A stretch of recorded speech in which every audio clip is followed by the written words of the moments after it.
Good morning मित्रों, स्वागत है एक बार आपके अपने चैनल पे। तो UKPSC current affair episode number 13 आज हम देखेंगे। काफ़ी महत्वपूर्ण होगा आने वाले एग्ज़ाम के लिए रामसर साइट से आने वाले कई क्वेश्चन। तो देखिए, यहाँ पर जो पहला क्वेश्चन है सेशन का, 2 फरवरी 2022 को 2 नए क्षेत्रों को रामसर साइट में जगह मिली। ठीक है, और अब तक कुल देखा जाए तो 31 अगस्त 2022 में, मतलब टोटल आप कहेंगे कि 2022 तक रामसर साइट में जो भारत के टोटल स्थल रजिस्टर हो चुके हैं वो 75 हो चुके हैं। ठीक है दोस्तों, तो ओवरऑल आपको याद रखना है भारत के कुल कितने स्थान रामसर साइट में रजिस्टर है, तो 75 है। यहाँ पर हम देखेंगे कि रामसर सम्मेलन या फिर रामसर कन्वेंशन क्या है आखिर, क्योंकि ये सवाल कई बार पूछा जा चुका है। रामसर सम्मेलन एक अंतर सरकारी पर्यावरण संधि है। कैसी संधि है दोस्तों? अंतर सरकारी पर्यावरण संधि है, जिसे यूनेस्को द्वारा 20 फरवरी 1921 को स्थापित किया गया था। तो आपसे यह सवाल बन सकता है आपके लिए कि बताइए रामसर सम्मेलन या फिर रामसर कब स्थापित किया गया था? 20 फरवरी 1971 को स्थापित किया गया था यूनेस्को द्वारा। ठीक है, और एक अंतर सरकारी पर्यावरण संधि है, ये अच्छे से आप याद करेंगे। अगला फैक्ट यहाँ पर जो है, रामसर सम्मेलन नम भूमि के संरक्षण के लिए विश्व स्तरीय प्रयास है। मतलब रामसर सम्मेलन क्या करता है? जो नम भूमि होता है उनको संरक्षण करने का काम करता है। यह संधि 31 दिसंबर 1975 से लागू हुआ था। यह संधि आखिर कब लागू हुआ था? तो 21 दिसंबर 1975 से, जबकि स्थापित 1971 में कर दी गई थी। अगला फैक्ट देखेंगे, वो भी काफ़ी महत्वपूर्ण होने वाला है। यह सम्मेलन भारत में 1 फरवरी 1982 में, जब आखिर अगर यह सवाल बनेगा कि यह सम्मेलन भारत ने कब लागू किया गया, 1 फरवरी 1982 से। ठीक है, जब कोई भूमि आर्द्र भूमि या फिर इसे आप वेटलैंड कहते हैं अंतर्राष्ट्रीय महत्व का होता है, तब उन्हें सरकार या फिर रामसर साइट में रखा जाता है। मतलब आप ये सोचिए कि जब कोई भूमि आर्द्र भूमि अंतर्राष्ट्रीय महत्व का होता है तो उन्हें रामसर साइट में रखा जाता है। अब देखेंगे कि आर्द्र भूमि किसे कहते हैं या फिर आर्द्र भूमि क्या होती है। ठीक है, जब एक ऐसी जगह जहां ज़मीन पानी से ढकी होती है, जो ज़मीन होती है दोस्तों वो पानी से क्या होती है? ढकी रहती है, जिसे जैसे तालाब, झील, नदी का डेल्टा या समुद्र का किनारा, जो निचले इलाके जैसे बाढ़ से आच्छादित रहते हैं, या जहां दलदली या गीली मिट्टी पाई जाती है, ओवरऑल आप क्या कहते हैं? मुझे छमार कहते हैं। ठीक है, या फिर शमार कहते हैं आप ग्रामीण भाषा में। ठीक है, वहीं आपका वेटलैंड क्षेत्र कहलाता है, लेकिन यह क्षेत्र बड़े स्तर पर पाया जाता है। आप ये बात अच्छे से याद करिएगा। तो आज के बाद आर्द्र भूमि नहीं भूलेंगे किसे कहते हैं, यहाँ से सवाल पूछा जा चुका है यूकेपीएससी के द्वारा।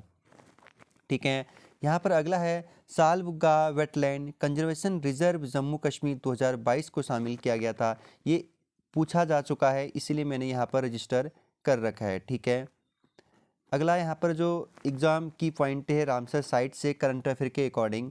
ठीक है, पहले हम थोड़ा सा पृष्ठभूमि में जाएंगे। आर्द्र भूमि का प्रथम सम्मेलन ईरान में हुआ था। ईरान का एक शहर है, ठीक है, रामसर। तो आपको याद रखना है आर्द्र भूमि का प्रथम सम्मेलन कहाँ हुआ था? ईरान में। और कब हुआ था? 2 फरवरी 1971 को हुआ था। इस सम्मेलन को रामसर सम्मेलन के नाम से जाना जाता है, क्योंकि इस जगह पर इसी बार वेटलैंड सम्मेलन हुआ था।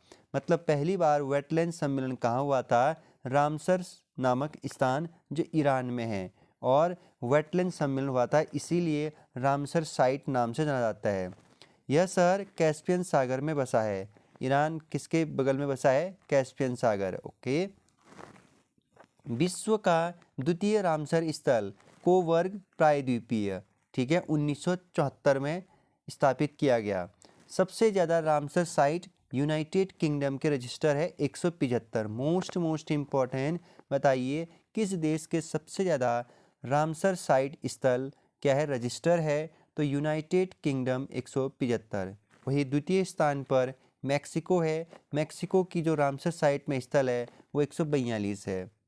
अब यहाँ से सवाल आपसे यह बनेगा कि बताइए विश्व आर्द्र भूमि दिवस कब मनाई जाती है, या फिर विश्व वेटलैंड डे कब मनाया जाता है। तो 2 फरवरी को, क्योंकि पहली बार अब पहली बार कब मनाया गया, 1997 को आप याद रखेंगे। ठीक है। भारत में सबसे ज़्यादा रामसर स्थल तमिलनाडु। अगर सवाल यह बनेगा कि भारत के कुल कितने स्थल, तो 75। और अगर बताइए भारत में सबसे ज़्यादा रामसर स्थल किस राज्य के हैं, तो तमिलनाडु के 14, उसके बाद उत्तर प्रदेश। ठीक है। भारत का सर्वाधिक आर्द्र भूमि वाला राज्य कौन सा है, तो ये गुजरात है, सर्वाधिक आर्द्र भूमि वाला राज्य। वही भारत का सबसे बड़ा रामसर स्थल कौन सा है, तो ये है पश्चिम बंगाल। और पश्चिम बंगाल में एक स्थल है सुंदरवन वेटलैंड क्षेत्र, जिसका जो क्षेत्रफल है 4230 वर्ग किलोमीटर स्क्वायर है। ठीक है, आप इसे भी याद करिएगा। सबसे बड़ा आएगा तो सुंदरवन, मतलब या सुंदरवन वेटलैंड या फिर पश्चिम बंगाल का। ठीक है। और भारत का सर्वाधिक आर्द्र भूमि वाला राज्य गुजरात। भारत का सबसे ज़्यादा रामसर स्थल तमिलनाडु। ठीक है। वही भारत का सबसे छोटा रामसर स्थल रेणुका वेटलैंड हिमाचल प्रदेश में है। ठीक है। ये पॉइंट आप अच्छे से याद करिएगा, क्योंकि यहाँ से भी सवाल बन चुके हैं। भारत के प्रथम रामसर साइट का नाम बताइए, तो चिल्का झील उड़ीसा व राजस्थान का केवलादेव पक्षी अभ्यारण्य को आपका रामसर साइट में सबसे पहले जगह दिया गया था। तो मोस्ट इम्पॉर्टेंट लगा दीजिएगा इस प्रश्न पर कि भारत के प्रथम रामसर साइट का नाम क्या था, चिल्का झील उड़ीसा का व राजस्थान का केवलादेव पक्षी अभ्यारण्य। ठीक है, ये सवाल आपसे पूछा जा चुका है। अब आएंगे हम दोस्तों अगला टॉपिक शिखर सम्मेलन में। इसकी पीडीएफ आपको टेलीग्राम पे मिल जाएगी। ठीक है। शाम को मैं आप लोगों का साइंस का एपिसोड लेकर के आऊँगा। कनिष्क सहायक और ARO के लिए एपिसोड नंबर 3, 2 या 3 एपिसोड और आएंगे साइंस में। उसके बाद लगातार मैं साइंस के MCQ कराऊंगा दोस्तों आप लोगों के लिए। और उसके बाद 5 एपिसोड में आपका कंप्यूटर भी हो जाएगा। ठीक है। उसके बाद मैं कंप्यूटर के लगातार क्या कराऊंगा, MCQ कराऊंगा आप लोगों के लिए। ठीक है, तो बने रहिएगा। तो देखिए शिखर सम्मेलन पर आते हैं। यहाँ से भी सवाल पूछा जा चुका है आप लोगों के लिए। नाटो का शिखर सम्मेलन 2022 कहाँ हुआ, मैड्रिड स्पेन। 32वां संस्करण था। ये नहीं पूछता है कितवां संस्करण था, बहुत कम पूछता है। सीधे यह सवाल बनेगा नाटो शिखर सम्मेलन 2022 या 2022 का नाटो शिखर सम्मेलन कहाँ हुआ था, तो आपको याद रखना है स्पेन में हुआ था। ठीक है। वहीं 33वां कहाँ होगा, मतलब 2023 का कहाँ होगा, लिथुआनिया में होगा। ठीक है, इतना ही आपको याद रखना है। 2021 का अब याद आपको नहीं रखना है। तो 2023 का कहाँ होगा नाटो का शिखर सम्मेलन, लिथुआनिया। और नाटो कब बना था, 4 अप्रैल 1949 में बना था। ठीक है, हाँ मैंने नीचे भी लिख दे रखा है। ठीक है। और मुख्यालय है इसका ब्रुसेल्स में। हम न सिर्फ करंट अफेयर पढ़ते हैं, उसके साथ साथ में इम्पोर्टेंट उसके फैक्ट भी पढ़ते हैं। क्वाड समूह के विदेश मंत्रियों की चौथी बैठक का आयोजन कहाँ हुआ, मतलब आपको याद रखना है क्वाड। ठीक है, क्वाड का जो बैठक हुआ 2022 में, वो कहाँ हुआ, ऑस्ट्रेलिया के गैलबर्न में हुआ। ठीक है, सॉरी मेलबर्न, यहाँ पर गैलबर्न रुका है, मेलबर्न में। ठीक है, आप याद रखेंगे। तो यहाँ पर याद रखना है क्वाड समूह में कितने सदस्य हैं, 4। इसे मोस्ट लगा दीजिएगा। यहाँ पर आपको किसी भी आपको याद करना है, भारत, अमेरिका, जापान, ऑस्ट्रेलिया।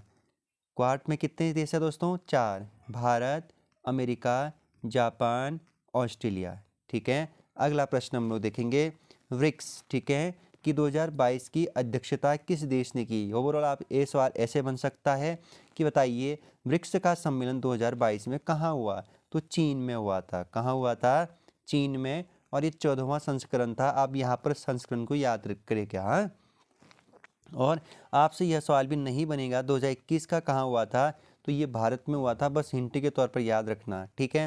अब आपसे सवाल यह पूछेगा, बताइए ब्रिक्स में कुल कितने देश हैं, तो सॉरी, ब्रिक्स में कुल आपके 5 देश हैं।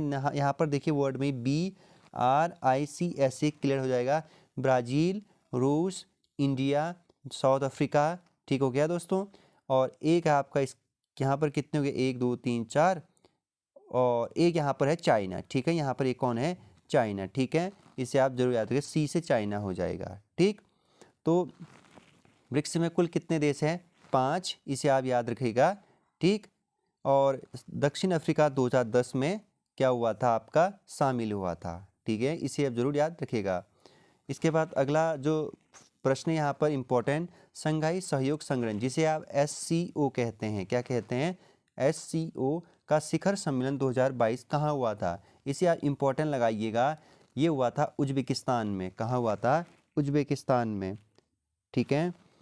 और यहाँ पर इसकी स्थापना कब होती है? 2001 में, और इसका मुख्यालय चीन है, और महासचिव जो SCO के अभी झांगविंग है, ठीक है, झांगविंग। ये भी अच्छा प्रश्न है, कई बार यह सवाल बनता है कि बताइए SCO के महासचिव कौन है? झांगविंग, ठीक है, जो जापानी है। तो अगला प्रश्न यहाँ पर, हाँ, सदस्य देश भी देखेंगे हम SCO के। कुल 9 देश हैं। भारत 2017 में शामिल हुआ था SCO में। तो बताइए शंघाई सहयोग संगठन में कितने देश हैं? 9। भारत कब शामिल हुआ था? 2017 में। और ईरान लास्ट देश है जो आपका 2021 में शामिल हुआ था। अब आएंगे 48वें G7 शिखर सम्मेलन की अध्यक्षता किस देश ने की? या फिर आपसे सवाल बनेगा G7 का शिखर सम्मेलन कहाँ हुआ 2022 का? तो जर्मनी में आयोजित हुआ था, और जर्मनी के चांसलर कोलाब स्कॉल्जो ने इसका आयोजन किया था, मतलब अध्यक्षता किया था। आयोजन जर्मनी मैंने बता दिया। और स्थापना G7 की दोस्तों 1975 में। भारत नहीं है इसका सदस्य देश, याद रखिएगा। क्या G7 में भारत सदस्य देश है? नहीं। तो आपको याद रखना है 1975 में G7 का क्या होता है? स्थापना होता है। और G7 शिखर सम्मेलन 2023 कहाँ होगा? तो ये भी जापान में ही होगा, ठीक है। और 2022 का कहाँ हुआ था? जापान में ही हुआ था, याद करिएगा दोस्तों। आगे बढ़ेंगे और G20 का शिखर सम्मेलन हम देखेंगे आगामी होने वाला। तो आगामी जो होने वाला है 2023 में 18वां शिखर सम्मेलन, ये अपना देश भारत में होने वाला है। इसे आप मोस्ट लगा दीजिएगा, ठीक। और इसके बाद हम देखेंगे 41वां आसियान शिखर सम्मेलन कहाँ हुआ? तो याद रखिएगा आपको कंबोडिया, ठीक, कहाँ होना है? कंबोडिया। और आसियान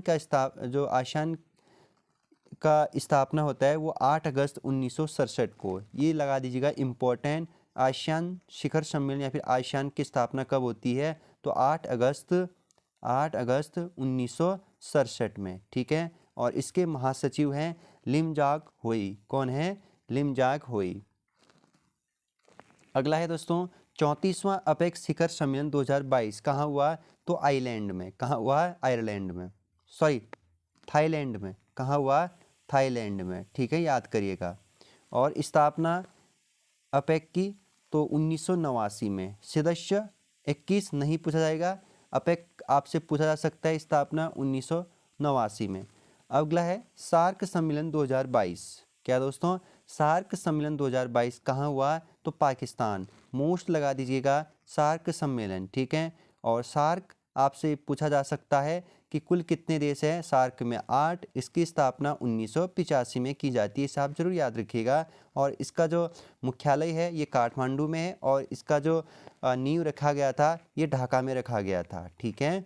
तो अगला प्रश्न हम देखेंगे बिमस्टेक शिखर सम्मेलन का आयोजन कहाँ? तो श्रीलंका में किया गया।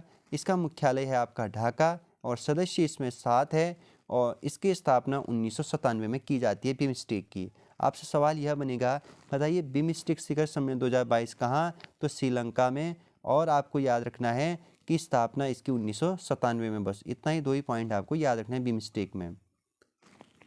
अगला है दोस्तों प्रश्न मोस्ट लगा दीजिएगा इस प्रश्न पर।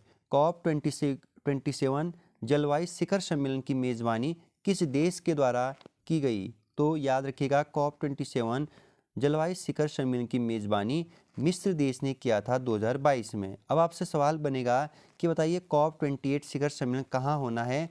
ये भी, या फिर आपसे यह बनेगा कि COP28 जलवायु शिखर सम्मेलन की मेज़बानी कौन सा देश करने वाला है 2023 में? तो ये करने वाला है UAE, ठीक है, मतलब संयुक्त अरब अमीरात करेगा 2023 में, ठीक है दोस्तों। आपको दोस्तों क्या करना है, कनिष्क सहायक के लिए आप एक काम करिए, सारे सब्जेक्ट को लेकर के मत चलिए, ठीक है दोस्तों। जिनका भी थोड़ा जो बच्चे नॉलेज में ठीक ठाक वो रखते हैं, तो 1 दिन या 2 दिन में सबसे पहले आप हिस्ट्री को कवर करिए। किसको करिए दोस्तों? हिस्ट्री को सबसे पहले, क्योंकि 3 ही जनरल स्टडी के यहाँ पर क्या है सब्जेक्ट है, हिस्ट्री है, इसके बाद जियोग्राफी है, और इसके बाद पॉलिटी है। यहाँ पर देखिए एक बार सुन लीजिए प्लीज़। हिस्ट्री को जैसे 2 दिन में ख़त्म किया, वही 2 दिन में आपको ज्योग्राफी, 2 दिन में आपको पॉलिटी। इससे क्या हो जाएगा आपका कि तीनों एक साथ क्लियर हो जाएंगे 6 दिन में। आप क्या करते होंगे, हिस्ट्री भी पढ़ते होंगे, ज्योग्राफी पढ़ते होंगे, पॉलिटी के साथ फिर खिचड़ी बन जाती है। नहीं, सबसे पहले एक बार सॉर्ट आउट करिए हिस्ट्री को अच्छे से दोस्तों, फिर ज्योग्राफी को अच्छे से करिए, फिर पॉलिटी को। फिर आपको क्या करना है, इनके एमसीक्यू लगा देने हैं, ठीक है। एमसीक्यू में आपके पास लुसेंट एमसीक्यू होगा ही, तो लुसेंट एमसीक्यू के यहाँ से क्या लगाने हैं, सारे हिस्ट्री के एमसीक्यू लगा दीजिए। यहाँ पर जो एमसीक्यू छोड़ना है आपको हिस्ट्री में, वो आपको कौन कौन से छोड़ने बता देता हूँ, ठीक है। हिस्ट्री के एमसीक्यू कौन कौन से होने हैं, जहाँ पर आपके हिस्ट्री के एमसीक्यू आप जब आप कर रहे होंगे तो यूपीएससी के एमसीक्यू छोड़ दीजिएगा। जहाँ पर कई सारे फैक्ट के साथ आते हैं उसको छोड़ दीजिएगा, ठीक है। और उल्टे सुल्टे क्वेश्चन को मत पढ़िएगा, क्योंकि 12th लेवल का एग्ज़ाम है, तो थोड़ा ठीक ठाक क्या रहेगा, पेपर रहेगा, उतना हाई लेवल का नहीं रहेगा, ठीक। उस एमसीक्यू को ज़रूर करिएगा लुसेंट, लेकिन उससे पहले आप एक बार अच्छे से, अभी भी समय है 25 या 26 तारीख तक, अच्छे से क्या पढ़िएगा, डिटेल से सिलेबस को पढ़िएगा, फिर उसी के बाद करिएगा। अगला प्रश्न देखेंगे हम लोग, वैश्विक छात्र समुदाय को भारत में उच्च शिक्षा प्राप्त, यहाँ पर छात्र है दोस्तों, उच्च शिक्षा प्राप्त करने के लिए स्टडी इन इंडिया सम्मेलन 2022 का उद्घाटन कहाँ किया गया। अच्छा प्रश्न है। वैश्विक छात्र समुदाय को भारत में उच्च शिक्षा प्राप्त करने के लिए स्टडी इन इंडिया सम्मेलन 2022 का उद्घाटन ढाका बांग्लादेश में किया गया। यह परियोजना शिक्षा मंत्रालय द्वारा 2018 से शुरू किया जा चुका है। अच्छा प्रश्न है। अगला प्रश्न, महासागरों को संरक्षित करने के लिए वन ओशन शिखर सम्मेलन 2022 की अध्यक्षता किस देश ने की, तो फ्रांस देश ने की। अगला प्रश्न है, हाल ही में दूसरा भारतीय ऑस्ट्रेलिया वर्चुअल शिखर सम्मेलन आयोजन कहाँ किया गया, या सॉरी कब किया गया, तो याद रखिएगा 2022 21 मार्च। अगला प्रश्न है, 14वां भारत जापान वार्षिक शिखर कहाँ आयोजित, तो याद रखिएगा नई दिल्ली। अगला है, स्मार्ट शहरीकरण सम्मेलन 2022 सूरत, कहाँ, सूरत दोस्तों। अगला है, वैश्विक समुद्री सम्मेलन एवं प्रदर्शनी ओशियंस 2022 कहाँ संपन्न हुआ, तो तमिलनाडु में हुआ। मोस्ट इम्पॉर्टेंट प्रश्न है, वैश्विक समुद्री सम्मेलन एवं प्रदर्शनी ओशियंस 2022 कहाँ संपन्न, तो तमिलनाडु, याद रखिएगा। अब हम पढ़ेंगे दोस्तों साइंस एंड टेक्नोलॉजी 2022 के इम्पोर्टेंट करंट अफेयर। यहाँ से भी बहुत सवाल बनाता है आयोग, क्योंकि लोक सेवा आयोग साइंस से एक प्रश्न हमेशा बनाता है करंट अफेयर का। तो पहला प्रश्न है, दुनिया का सबसे छोटा पहनने योग्य वायु शोधक नासो, या फिर आप इसको कह सकते हो नासो एक अन्य नाम आता है, मैं अभी भूल रहा हूँ। 95 को किस ने लॉन्च किया, या फिर किस देश ने लॉन्च किया, ये भी अच्छा प्रश्न है। नानो क्लिनिक आईआईटी दिल्ली, ठीक है, कोरोना वायरस से निपटने के लिए, ठीक है। तो यहाँ पर आप याद रखिएगा दुनिया का सबसे छोटा पहनने योग्य वायु शोधक मास्क उसने बनाया, किस देश ने, या फिर किस कंपनी ने उसने बनाया, तो याद रखिएगा किस कॉलेज ने, आईआईटी दिल्ली ने बनाया, और कोरोना वायरस से निपटाने के लिए, ठीक है। अगला प्रश्न है मोस्ट इम्पॉर्टेंट, किस देश की सरकार ने कृत्रिम चंद्रमा अनुसंधान सुविधा केंद्र का निर्माण किया, इसे आप इम्पोर्टेंट डालेंगे दोस्तों। तो चीन देश ने कृत्रिम चंद्रमा अनुसंधान सुविधा केंद्र का निर्माण किया है, और ये किया है जियांगसू प्रांत में। कहाँ किया है, जियांगसू प्रांत में। अगला प्रश्न है मोस्ट, किस देश के कृत्रिम सूरज ने 7 मिनट तक 7 करोड़ डिग्री सेल्सियस ऊर्जा निकालकर विश्व रिकॉर्ड बनाया, तो चीन देश ने कृत्रिम सूरज बनाया है, मतलब कृत्रिम सूर्य का निर्माण किया है, और 7 करोड़ डिग्री सेल्सियस ऊर्जा निकाला है उसने। अगला प्रश्न यहाँ पर, दुनिया का पहला डॉट मिशन किस अंतरिक्ष संस्थान के द्वारा लॉन्च किया गया, तो ये किया गया नासा के द्वारा, और नासा अमेरिका की कंपनी, मतलब नासा अंतरिक्ष कंपनी है अमेरिका की, अनुसंधान में काम करती है, अंतरिक्ष अनुसंधान में अमेरिका की। अगला है यहाँ उसका उद्देश्य क्षुद्र ग्रह विक्षेपण तकनीक का परीक्षण करना, इसका उद्देश्य है डॉट मिशन का। क्षुद्र ग्रह पता है ना आपको, मंगल और बृहस्पति के बीच में जो लुढ़कते हिलते डुलते हैं, ठीक है दोस्तों। अगला प्रश्न है, किस आईआईटी संस्थान ने किसान मोबाइल ऐप लॉन्च किया है, तो ये किया है आईआईटी रुड़की ने। किसानों को पूर्व अनुमान जैसे बारिश हारिश के बारे में जानकारी देगी है। अगला प्रश्न है, किस आईआईटी संस्थान ने विकलांग व्यक्तियों के लिए भारत का पहला एआई आधारित जॉब प्लेटफॉर्म लॉन्च किया है? तो जॉब प्लेटफॉर्म विकलांग व्यक्तियों के लिए आईआईटी हैदराबाद ने लॉन्च किया है। अगला प्रश्न है, किसने नरेंद्र जनरेशन गॉस टी मौसम उपग्रह लॉन्च किया है? तो नासा ने किया है। अगला है, भारत का पहला ई टेस्ट इको पार्क कहाँ पर बनाया जा रहा है? तो ये बनाया जा रहा है दिल्ली में दोस्तों। अगला प्रश्न है, विश्व की पहली पौधों से तैयार कोविड-19 वैक्सीन कोवीफेंज को मंजूरी देने वाला पहला देश कौन बना? तो कनाडा बना। अगला प्रश्न है, कोविड-19 के नए वायरेंट का नाम जिसे WHO ने सबसे ज़्यादा अब तक का संक्रामक बताया? तो एक्सी वायलेंट, ठीक है, या ओमिक्रॉन का नया वायरेंट, ठीक है, आप याद रखिएगा। अगला है, माइक्रोसॉफ्ट कंपनी द्वारा भारत का सबसे बड़ा डेटा सेंटर खोला जाएगा? तो हैदराबाद में, और हैदराबाद है तेलंगाना की राजधानी। स्थापना माइक्रोसॉफ्ट की 4 अप्रैल 1975, इम्पोर्टेंट है, और मुख्यालय है वॉशिंगटन डीसी, और इसकी जो अध्यक्ष है माइक्रोसॉफ्ट के कंपनी के वो है सत्या नडेला, और संस्थापक है बिल गेट्स व पॉल एलन, इसके क्या है? संस्थापक है, याद रखिएगा, माइक्रोसॉफ्ट के। अगला प्रश्न है, हाल ही में man portable 1810 guided missile antitank guided missile का परीक्षण किसने किया?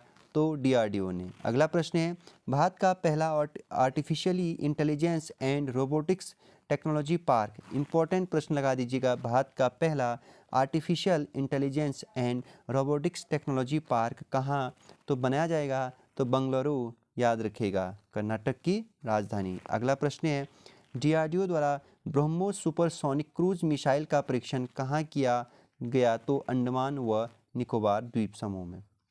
अगला प्रश्न है, किस देश को शोधकर्ताओं ने अंतरिक्ष में उपग्रह को नष्ट करने के लिए relative skip Clive stone amplifier नामक लेजर हथियार विकसित किया है?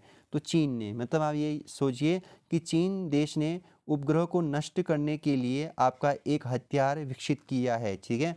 जो उपग्रह होते हैं, ठीक है, अंतरिक्ष में, उसको नष्ट करने के लिए चीन देश ने एक हथियार तैयार किया है, ठीक है। अगला प्रश्न है, भारत का पहला ड्रोन स्कूल कहाँ खोला गया? तो ग्वालियर मध्य प्रदेश में। मोस्ट इम्पॉर्टेंट है, भारत का पहला ड्रोन स्कूल कहाँ खोला जाएगा? तो ग्वालियर। ओवरऑल काम चलने लग गया है, याद करिएगा। अगला प्रश्न है, किस राष्ट्र द्वारा कंजर्वेशन थेरेपी पर प्रतिबंध कनाडा ने लगाया है? अगला प्रश्न है, HDI-1 नामक आकाशगंगा की खोज किस देश ने की है? तो HDI-1 नामक आकाशगंगा की खोज जापान देश ने की है, ठीक है। अगला प्रश्न, तारापीरो क्या है? तारपीरो क्या है या फिर तारपीडो क्या है? एक स्वचालित विस्फोटक प्रक्षेपण है, यह प्रक्षेपण जल स्थल के नीचे चलता है, तो तारपीडो यह हो जाएगा, ठीक है। अगला प्रश्न है दोस्तों, मिशन अमानत किसने लॉन्च किया है? तो याद करिएगा, भारतीय रेल द्वारा शुरू किया गया, रेल यात्रियों के खोए हुए सामान को ट्रैक करने के लिए मिशन अमानत, ठीक है, याद करिएगा। अगला है दोस्तों प्रश्न, किस ग्रह के समान जुड़वा ग्रह K2 2016-BLG 000B5LV खोजा गया है? तो बृहस्पति। ये उतना अच्छा इंपॉर्टेंट क्वेश्चन नहीं है, फिर भी आप याद करिएगा। भारत की नाग मिसाइल का हेलीकॉप्टर लॉन्च संस्करण का नाम क्या है? हेलिना, ओके। अगला प्रश्न है यहाँ पर, अंतर्राष्ट्रीय मानव उड़ान दिवस कब मनाया जाता है? तो अंतर्राष्ट्रीय मानव उड़ान दिवस दोस्तों 12 अप्रैल को मनाया जाता है। संयुक्त राष्ट्र महासचिव ने वर्ष 2011 में 12 अप्रैल को अंतर्राष्ट्रीय मानव अंतरिक्ष उड़ान दिवस के रूप में घोषित किया है, इसे आप याद करेंगे, ठीक है दोस्तों। आज का सेशन यहीं पर समाप्त करते हैं। कल सूचकांक और रिपोर्ट पर हम चर्चा करेंगे। 2022 के काफ़ी महत्वपूर्ण होने वाला है सूचकांक और रिपोर्ट। यहाँ से भी एक सवाल बनता है करंट अफेयर, क्योंकि आपके जो कनिष्क सहायक में पूछी जाती है वो 7 नंबर की करंट अफेयर पूछी जाएगी आप लोगों के लिए। 7 नंबर का साइंस, ठीक है, आप इसे भी याद करिएगा। 7 नंबर का कंप्यूटर, ठीक है दोस्तों, इसे आप जरूर याद रखें। GS टोटल 20 नंबर का है, तो इसलिए ध्यान देना GS में क्या क्या पढ़ना है। भूगोल पढ़ना है, पॉलिटिकल पढ़ना है, और आपको हिस्ट्री पढ़ना है। एक एक को सॉर्ट आउट करना है। सबसे पहले जल्दी में इसके लिए MCQ और 1 लाइनर लेकर के आऊँगा दोस्तों। तब तक के लिए अपना ख्याल रखिएगा। और शाम तक साइंस अपलोड हो जाएगी। बाय।